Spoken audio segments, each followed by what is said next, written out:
ახალი წელი წარმოუდგენელია ფეიერვერკების გარეშე. თუმცა, რამდენი დაფიქრებულ ხართ იმაზე, თუ რატო ვისვრით ახალ წელს ფეიერვერკებს? რა კავშირი აქვს ამას ახალ წელთან? ალბათ ამაზე არასდროს გიფიქრიათ. ამ კითხვაზე ბევრნაირი პასუხი შეიძლება არსებობდეს, მაგრამ მოდი ერთ-ერთზე მე გესაუბრებით.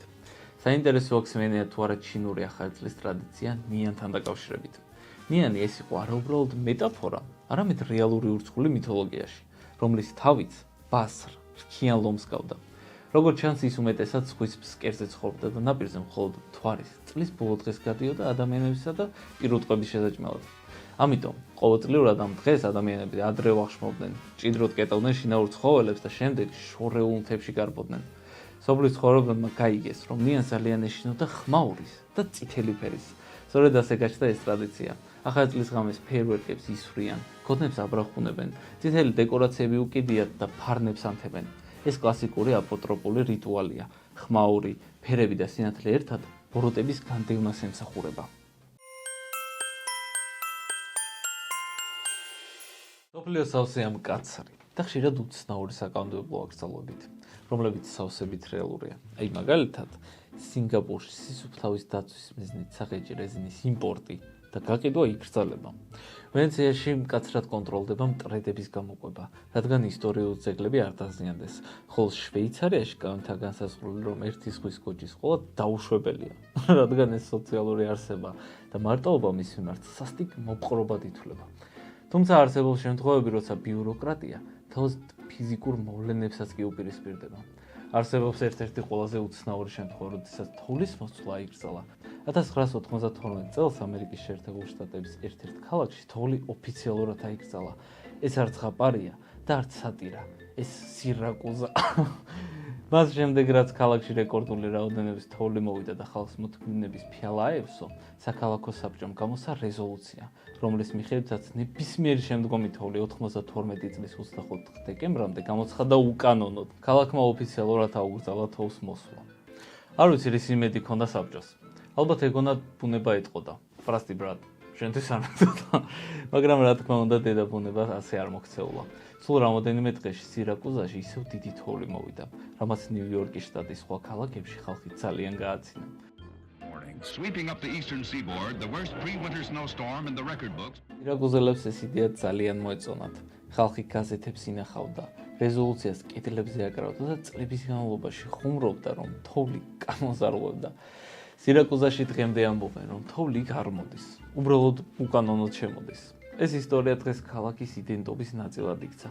ტურისტებს უყვებიან, ადგილობრივები ამაყობენ და ყოველ ჯერზე ქარბუქზე ვიღაცა აუცილებლად იტყვის.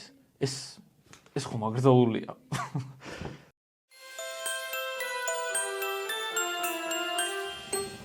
საშობაო სასწაულები. ეს ჰოლივუდის საყვარელი თემაა რა? რა კარგია შობის ღამეს ცხელი შოკოლადით ხელში რამე საშობაო ფილმს რო ჩართავ. სადაც შობის მაგით პატიობენ ერთმანეთს ოჯახებით ცოტვებს, როგორ იგდებიან შეყვარებული წყვილები. ან სულაც ერთ სუფრასთან ხდებიან, რომ ქრისტეშობა აღნიშნონ. თუმცა როგორც სასიამოვნო საყურებელიც არ უნდა იყოს ეს რეალურ ცხოვრებაში და მით უმეტეს ისტორიაში, ასეთ რამეს ვერ ნახავ. რეალობა ბევრად მკაცრი და დაუნდობელია. თუმცა არსებობს კაცობრიობის ისტორიაში ერთი კონკრეტული მომენტი, რომელსაც სხვას ვერაფერს დაარქმევ, თუ არა ნამდვილ საშობაო სასწაულს. ეს ამბავი პირველი მსოფლიო ომის დროს დასავლეთის ფრონტზე მოხდა. ეს იყო ადგილი, რომელსაც მაშინდელი გაზეთები ხორცაკებ მანქანას ეძახდნენ. გაღენული სანგრები, ტალახი, ვირთხები და ყოვლისმომცველი სიკვდილის სუნი ორტრულ ბანაკს ბრიტანელებსა და გერმანელებს შორის, ხოლო დეკლიანი მალთულხართები და ეგრეთ წოდებული არავის მიწა მდებარეობდა. ამ შემზარავ ადგილას 14 წლის 24 დეკემბერი იდგა და ინგლիս-გერმანიის ფრონტზე ყველაფერი უცვლად მიმდინარეობდა. ბრძოლა დროებით ჩაწყნარდა და ყინვისგან გამაგრებულ სანგრებში ჩუმე ჩამოწვა. ამ დროს ბრიტანელებმა მოულოდნელად დაინახეს, როგორ აინთო გერმანელების ხაზზე პატარ-პატარა შუქები. თავიდან ეგონათ, რომ მოწინააღმდეგის შეტევისთვის ემზადებოდა, მაგრამ მალევე მიხვდნენ, ეს ანთლები იყო, რომლებიც გერმანელებმა პატარ-პატარა ნაძვის ხეებზე დაამაგრეს. და შემდგომ გაისმა ხმა, ეს არ იყო საბრძოლო ყიჟინა. ქარმა გერმანული სანგრებიდან სიმღერის ჰანგები მოიტანა.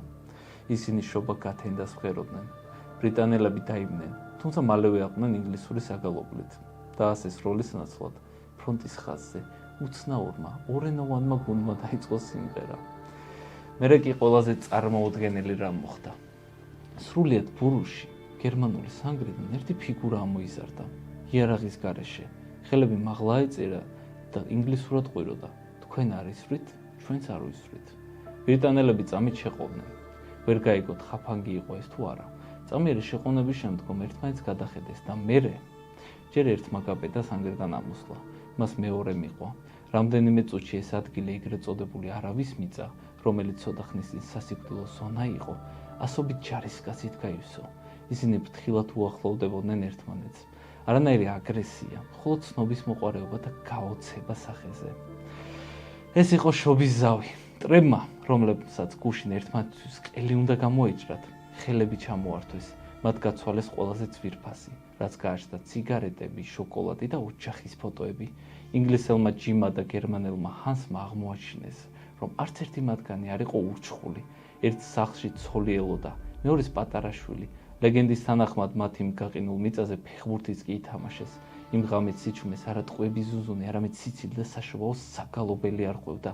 მიუხედავად ენობრივი ბარიერისა, ყველა მათგანმა ამ ღამეს საერთო ენა გამონახა. მაგრამ ყველა სასწაულს გარდაუვალი დასასრული ელის.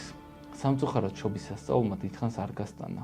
მალევე ჯარისკაცები თავის პოზიციებს დაუბრუნდნენ და გენერლების დიდი დაჟინებით, რომლებიც ამ ზავით ძლიერ განრისხებული იყვნენ, ბრძოლა განაგრძეს. წინა დღის მეგობრები კვლავ მტრები გახდნენ და ერთმანეთს სიკვდილისთვის წირავდნენ. ხოლო მხედართმთავრობამ ამ ამბის შემდეგ ყოველ შობას ბრძოლის ველზე ცეცხლის გახსნის გახშირება დაიწყეს, რომ სასწაული არასდროს განმეორებულიყო.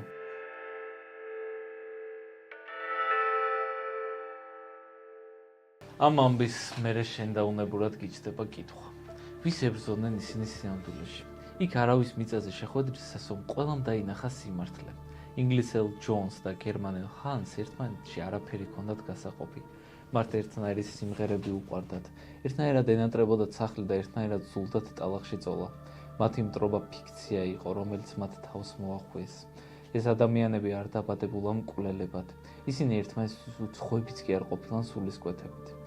მაგრამ სისტემამ აიძულა დაეჯერებინათ, რომ სანგრის მეორე მხარეს მყოფი ადამიანი ურჩხულია და როცა შობის ღამეს მათ ეს სივრცე დაამსხვრეს, ამით უმოწყალო მთავარსარდლობა განრისხებული იყო. ალბათ იმ ჯარისკაცებსაც უჩნდებოდათ კითხვები. რა დღეს იდეოლოგიები და პოლიტიკური რუკები თუ ისინი გვაიძულებენ მოუკლათ ის, ვისაც შეგვეძლო, უბრალოდ მეგობრულად გადავხვეოდით. ან თუ ერთმანეთის დახოცვას ვაპირებდით, მაშინ ამ ზავს რაღა აზრი ჰქონდა. გენერალმა თავის მიზანს კი მიაღწია, მაგრამ რის ფასად.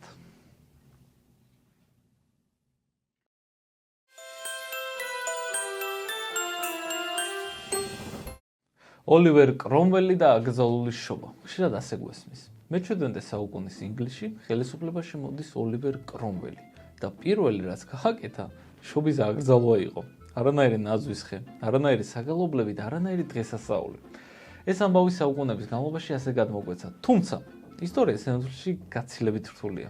მართალია შობა ნამდვილად აიკრძალა, დღესასწაულები გაუქმდა, ეკლესიებში წირვა აღარ ტარდებოდა და ხალხს სახლში ზეიმისთვისაც კი აჯარიმებდნენ. რის გამოც ლოგიკურია ვიფიქროთ, რომ ეს ყველაფერი ერთ კაცს კრომველს უნდა დაბრალდეს, მაგრამ თავი კითხვა ის არის, მართლა მან მიიღო ეს გადაწყვეტილება? სწორედ აქ იწყება ნამდვილი ისტორია, რადგან საშობაო აკრძალვა კრომველი არ დაწყებულა. ის პარლამენტის გადაწყვეტილება იყო. მე-17 საუკუნეში ინგლისში ძლიერდება პურიტანული მოძრაობა, რომლის მიმდევრები თვლიდნენ, რომ ყველაფერი, რაც ბიბლიაში პირდაპირ არ იყო ნახსენები, საეჭვო და მიუღებელი იყო. მათთვის შობა ზედმეტად კათოლიკურ ტრადიციებთან იყო დაკავშირებული. ნაწილობრივ წარმართულიც და თან ზედმეტად ხმაურიანი და ქაოსური. რადგან იმ დროისთვის ეს დღე უფრო სმაჭამისა და არეულობის სიმბოლო იყო, ვიდრე ჩუმი და სულიერი დღესასწაული.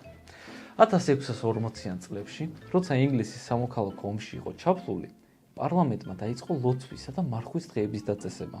1654 წელს შობა მარხვის დღეს დაემთხვა, ხოლო 1657 წელს მიღებულ იქნა კანონი, რომლითაც შობისა და სხვა რელიგიური დღესასწაულების აღნიშვნა აიკრძალა, როგორც ეკლესიებში, ისე სახლში. ამ დროს კრომველი პარლამენტშიც კი არ ემყოფებოდა. ის სამხედრო კამპანიებით იყო დაკავებული და თავად მთავარ აკრძალვას არც კი დასწრებია. მართალია კრომველი პურიტანი იყო და შეეძლო ამ შეხედულებებს ემხრობოდა კიდეც, მაგრამ ისტორიული ჩანაწერები არ გვიჩვენებს, რომ მან შობის აკრძალვა დაგეგმა ან გაატარა. ის არც გამოსვლებში ახსენებს შობას და არც წერილებში, რის გამოც ფაქტობრივად ის არ არის ამ აკრძალვის ავტორი და უფრო იმ ეპოქის სიმბოლოდ იქცა. 1660 წელს მონარქიის აღდგენის შემდეგ აკრძალვა გაუქმდა, თუმცა ხალხს მარტივი ახსნა სჭირდებოდა და მეხსიერებაში დამკვიდრა ფრაზა კრომველმა შობა აკრძალა, რომელიც თაობიდან თაობას გადაეცემა თითქოს უტყუარ ფაქტად. ეს ისტორია გვახსენებს, რომ ხანდახან ყველაზე ცნობილი ფაქტები ყველაზე მეტად არის დამახინჯებული. შობა ერთ ადამიანს არაზროს აუგრძალავს, ის დროებით შეჩერდა მთელი ეპოქის შიშებით, რწმენებითა და კონფლიქტებით და ბოლოს, როგორც ხშირად ხდება ისტორიაში, დღესასწაული მაინც დაბრუნდა. დიახ, იმის დაჯერება, რომ ვინმე შობა აკრძალა, სიგიჟეა, მაგრამ არა შეუძლებელი. თუმცა ვის უნდა გაეკეთებინა მსგავსი სიგიჟე? გაგვიკვირდებათ, მაგრამ საბჭოთა ხელისუფლებამ შობა ნამდვილად აკრძალა. ყველაფერი, რაც დღესასწაულს უკავშირდებოდა, ნაძვის ხეები, საგალობლები, წმინდა ნიკოლოზი, გაუქმდა ან შეცვალეს კომუნისტური ალტერნატივით. ნამდვილი საშობაო საგალობლები ლენინსა და კომუნზე შესრულებული სიმღერებით ჩაანაცვლეს. ნაძვის ხეზე ბეთლემის ვარსკვლავი კომუნისტურმა ვარსკვლავებმა ჩაანაცვლეს. წმინდა ნიკოლოზი ანუ სანტა-კლაუსი დედ მოროზით, ანუ ბაბუაყინით შეცვალეს. შობის დღე ოფიციალურად სამუშაო დღედ იქცა. საღამოობით კი ქუჩებში კომუნისტი ჩინოვნიკები პატრულებდნენ და ყველა სახელებს იწერდნენ, ვინც დღესასწაულს აღნიშნავდა. მაგრამ აღმოჩნდნენ ადამიანები, რომლებიც ამ წესებს არ ემორჩილებოდნენ.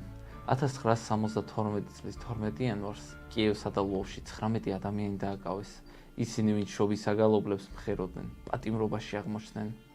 ადამიანები მხოლოდ იმის გამო დასაჯეს, რომ შობას აღნიშნავდნენ. ზოგჯერ საგალობლების ტექსტები იცვლებოდა. იესოს ნაცვლად ლენინი ხვდებოდა ბრწყინვალე სიმღერებში, რომ რეჟიმს ვერ შეემჩნია. საბჭოთა ხელისუფლება შობას ვერ წაშლიდა. ტრადიციები ფარულად გადარჩა ბავშვებში, მთიელებში, ახალგაზრდულ ასოციაციებში. ხალხი მაინც მღეროდა, ცეკვაოდა, დღესასწაულს აღნიშნავდა და ინარჩუნებდა საშობაო სულიერებას, მიუხედავად სასტიკი აკრძალვებისა.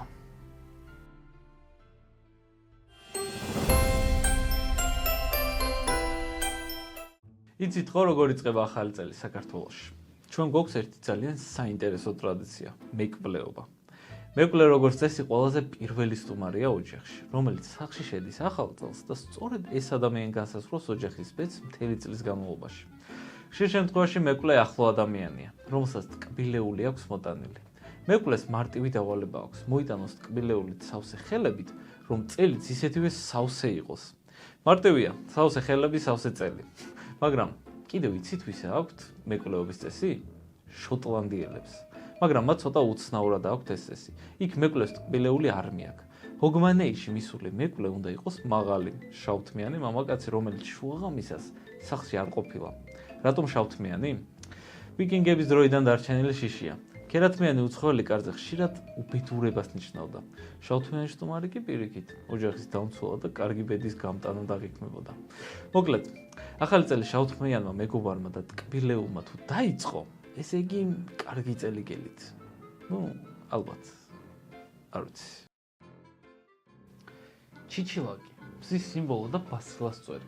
იცოდით, რომ ნაძვის ხის მორთვა ევროპული ტრადიციაა, რომელიც საქართველოში გვიან შემოვიდა. მანამდე განსაკუთრებით დასავლეთ საქართველოში, გურიასა და სამეგრელოში ახალი წლის მთავარი ატრიბუტი ჩიჩილაკი იყო. თხილის ტოტისგან დამზადებული ჩიჩილაკი განასახიერებდა არა მარტო წმინდა ბასილისწვერს, არამედ უძველეს, კოსმიურ სიცოცხლის ხეს და მზის ხივებს. საინტერესოა, რომ ჩიჩილაკს ნათლის ღებამდე ინახავდნენ, შემდეგ კი წვავდნენ და ფერს ქარს ატანდნენ, რათა გასული წლის უბედურება თან გაჰყოლოდა. რამდენს გინახავთ მსგავსი მოპყრობა ჩიჩილაკის მიმართ? წარმოიდგინეთ ჩვეულებრივი ნოემბრის საღამო ინგლისში. შობა ახლოვდება, გარეთ ცივა, სახლში კი სითბო და მხიარულება. პიტერ რაუტლეჯი რამოდენიმე სადღესასწაულოს სასმელს აგემოვნებს და როგორც ეს ასეთ საღამოებს შევიათ, ცოტა ზედმეტად უჩნდება ენთუზიაზმი და ონლაინ აუქციონზე შედის. ახლა წარმოიდგინეთ დილა, ნაბახუსები. პიტერი ტელეფონს ამოწმებს და ხვდება, რომ რაღაც შეიძინა. არა სანთელი, არც პატარა ნაძვისხი. მან იყიდა გიგანტური გასაბერი სანტა-კლაუსი. ისეთი დიდი, რომ როცა ჩამოვიდა, აღმოჩნდა 2 სართულიან სახლზე მაღალი იყო. დაახლოებით 35 ფუტი, ანუ 10 მეტრზე მეტი. ფაქტობრივად სანტა, რომელსაც მეზობლების ვერასდებიან და აქ სცენაზე გამოდის მეუღლე, ჯოანა. მისი რეაქცია დაახლოებით ასეთი იყო. ეს ხუმრობაა, ხო? მაგრამ ეს ხუმრობა არ იყო.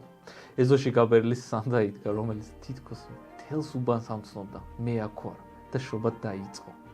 თავდაპირველად იდეა საერთოდ არავის მოეწონა. არც ჯოანას, არც ალბათ მეზობლების ნაწილს. მაგრამ მერე მოხდა ის, რასაც ვერავინ წარმოიდგენდა. ხალხმა დაიწყო სპეციალურად მისი სანახავად მოსვლა. ბავშვები სიხარულით კისკისებდნენ, მანქანები ჩერდებოდა, ფოტოებს იღებდნენ. ჩრდილოეთ იორკში უცებ გახდა ადგილი, სადაც ის გიგანტური სანტა იდგა და სწორედ აქ გადაიქცა შეცდომა გენიოსობად. პიტერმა და ჯონამ თქვეს, თუ ეს სანტა უკვე ყველას ახარებს, მოდი რაღაც კარგიც გავაკეთოთ. მათ დაიწყეს ფულის შეგროვება საქველმოქმედო მიზნით. იორკისა და სკარბოროს საავადმყოფოების ბავშვთა განყოფილებისთვის. ხალხი მოდიოდა სანტას სანახავად და თან თანხასაც ზირავდა. შედეგად, ერთი ნასვამი ულანი შეძებნა გადაიქცა ადგილობრივ ლეგენდად, ტურისტულ ატრაქციონად და რეალურ დახმარებად ბავშვებისთვის. ისტორია იმდენად პოპულარული გახდა, რომ BBC-მაც კი გააშუქა. და აი მორალი.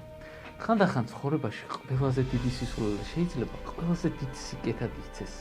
განსაკუთრებით მაშინ, თუ ის 10 მეტრიანი გასაბერი სანტაა, რომელიც მთელ უბანს შობას ახსენებს.